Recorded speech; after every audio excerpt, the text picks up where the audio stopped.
The statements we're about to show you are from the Holy Quran, and is said to be the official, unchanged, pure word of God, revealed over 1400 years ago.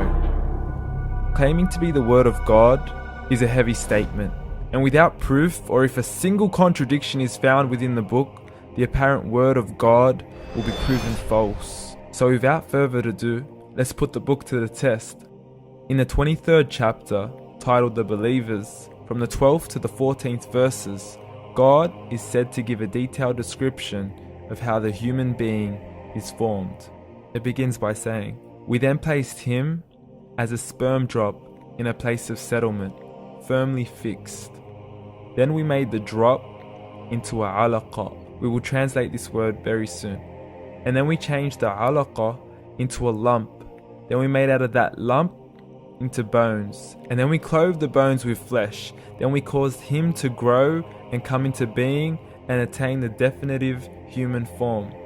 In the 21st century, we can now safely say that this verse is clearly describing the process of human development in correct chronological order. However, what we should be paying attention to in particular is the second stage, referring to the development of the embryo. The specific word used to describe the embryo in this verse is the word alaqa. The word alaqa, when translated into English, can mean three separate things. Firstly, a blood clot, or to be suspended, that is to be hanging or clinging to something, or thirdly and finally, a leech. Now, all three definitions don't come anywhere near what we perceive to be the human embryo. So, why are these words used, and what significance do they share with the human embryo? Can the embryo be described as a blood clot? Well, what do you think?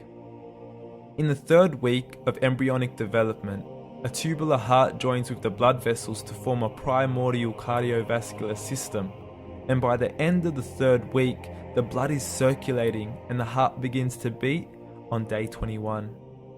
The first thing that comes to mind in regards to being suspended or hanging is the umbilical cord. But we can't use that example because we are simply referring to step 2, before the baby has even formed. But we now know today that the umbilical cord is formed from the connecting stalk. And the connecting stalk is formed as soon as the embryo is formed. The embryo's connecting stalk has even been described by John Allen and Beverly Kramer as an object to suspend the developing embryo in the extra-embryonic column. So an embryo is suspended and does have a strong resemblance with a blood clot. What on earth would an embryo have to do with a leech? Figure A shows the structure of an embryo at 25 days. Figure B shows a leech. Now please note once again that the embryo in this stage is no greater than the size of a kernel of wheat. This is an X-ray of the embryo at 22 days. This is the internal structure of a leech. It's mind-blowing stuff, but you still haven't seen anything yet. This is the head of the embryo at 22 days. The detail you are seeing right now is absolutely impossible to be seen with the human eye and can only be seen with a microscope. This is the back end of a leech. There's no other words used to describe this other than mind-blowing. The pictures we have shown you are impossible to be seen with the human eye or even to be predicted by the human mind.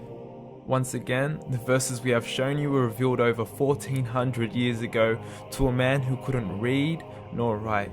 Are these the words of God? Descriptions of the human embryo in the Quran cannot be based on scientific knowledge in the 7th century. The only reasonable conclusion is that these descriptions were revealed to Muhammad from God, from God, from God, from God.